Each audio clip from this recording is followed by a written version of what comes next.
बिस्मिल्लाहिर्रहमानिर्रहीम। अस्सलाम वालेकुम। Welcome to first lecture of law of torts. आज के इस लेक्चर में हम ये देखेंगे कि टॉर्ट क्या चीज़ है और इसका मतलब क्या है, कहाँ से डिराइव हुआ और डेफिनेशन क्या है।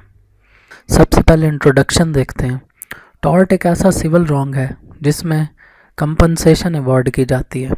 इसका मतलब ये कि ये एक ऐसा रॉन्ग है, एक ऐसी बुराई है जो आप किसी के साथ करते हैं लेकिन उसके बदले में आपको सज़ा नहीं मिलती बल्कि आपको पैसे देने पड़ते हैं। उसके बाद डेरिवेशन में देखें तो टॉर्ट का जो लफ्ज़ है वो लैटिन वर्ड टॉर्टम से निकला है जिसका मतलब है ट्विस्ट करना, यानी किसी चीज़ को मोड़ देना।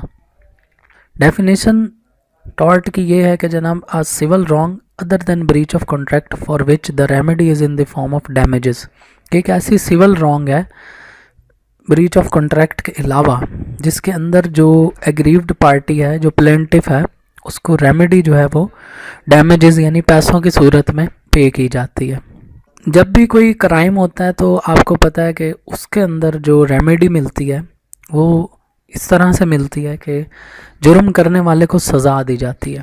लेकिन टॉर्ट के अंदर जिस शख्स ने रॉन्ग की होती है उसको सज़ा के तौर पर पनिशमेंट नहीं दी जाती, कैद नहीं होती, जुर्माना नहीं होता, बल्कि उसको डैमेजेस पे करने पड़ते हैं।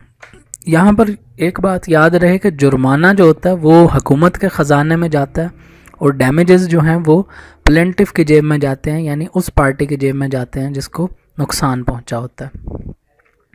एग्जाम्पल्स की अगर बात करें तो trespass to person, trespass to land और डेफामेशन टॉर्ट की बहुत अच्छी एग्जाम्पल्स हैं।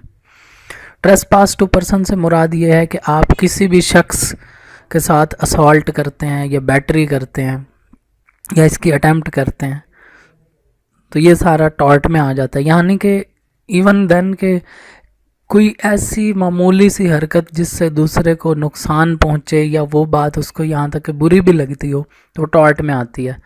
समझने के लिए हम यूँ कह सकते हैं कि किसी को घूर के देखा आपने और उसको ये बात अच्छी नहीं लगी तो आपने उसको टॉर्ट पहुँचा दिया। फिर ट्रेसपास टू लैंड है कि किसी की ज़मीन में बेजा दखल अंदाजी करना, वो ट्रेसपास टू लैंड कहलाता है।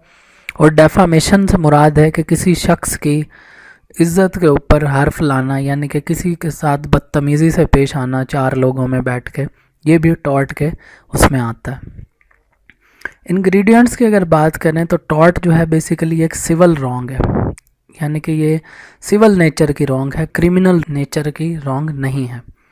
अच्छा, इसके अंदर क्या आएगा जनाब, infringement of right in rem का होना भी ज़रूरी है। राइट इन रेम ऐसा राइट होता है जो आपका पूरी दुनिया के अगेंस्ट होता है, यानी कि अब हर इंसान को ये हक हासिल है कि उसकी जेब में कोई भी बिला इजाज़त हाथ ना मारे, ये उसका हक है। लेकिन अगर उसके इस हक के ऊपर किसी ने डाका डाल दिया, इन्फ्रिंज कर दिया, तो फिर ये टॉर्ट के ज़ुमरे में चला जाएगा। फिर एक और चीज़ जो बड़ी अहम है कि हक ऐसा भी होना चाहिए जो लीगल हो, लीगल राइट इन्फ्रिंज हुआ हो तो ही टॉर्ट के ज़ुमरे में आएगा। ये ना हो कि कोई इलीगल राइट हो या ऐसा राइट हो जिसे लॉ जो है वो रिकग्नाइज ही ना करता हो। अच्छा, फिर आगे आ जाता है कि अवेलेबिलिटी ऑफ लीगल एक्शन, कि आपने जो टॉर्ट का क्लेम किया है जाके अदालत में, उसके अगेंस्ट कोई ना कोई लीगल एक्शन भी अवेलेबल होना चाहिए। वैसे आम तौर पर यहाँ पे वो मैक्सिम भी अप्लाई होता है इक्विटी का कि there is no wrong without remedy. तो जहाँ पर कोई रॉन्ग होगी वहाँ पर रेमेडी लाजमी होगी, यानी कि जहाँ किसी का हक खाया जाएगा वहाँ पर उसकी कंपनसेशन या उसका बदल लाजमी अवेलेबल होगा। अच्छा, अब एग्जांपल्स थोड़ा समझने के लिए मज़ीद देख लेते हैं कि ऐसी रॉन्ग्स जो टॉर्ट नहीं है। जैसा कि क्राइम है, क्राइम जो है वो टॉर्ट नहीं होता। क्राइम जुर्म है और शदीद नेचर का जुर्म है जिसकी सज़ाएं पाकिस्तान पिनल कोड में दी गई हैं और पनिशमेंट होती है, उसमें कैद हो जाती है, कैद बामुशक्कत हो सकती है, जुर्माने हो सकते हैं, वो तमाम चीज़ें जो है वो क्राइम में आती हैं। फिर ब्रीच ऑफ कॉन्ट्रैक्ट है कि आपने मुआहदे की ख़िलाफ़ वर्जी अगर कर दिया तो ये भी टॉर्ट के ज़ुमरे में नहीं आता। ब्रीच ऑफ ट्रस्ट भी टॉर्ट के ज़ुमरे में नहीं आता। उम्मीद करते हैं इस शॉर्ट वीडियो में टॉर्ट का ये कॉन्सेप्ट आप तक पहुंचाने में हम कामयाब रहे होंगे।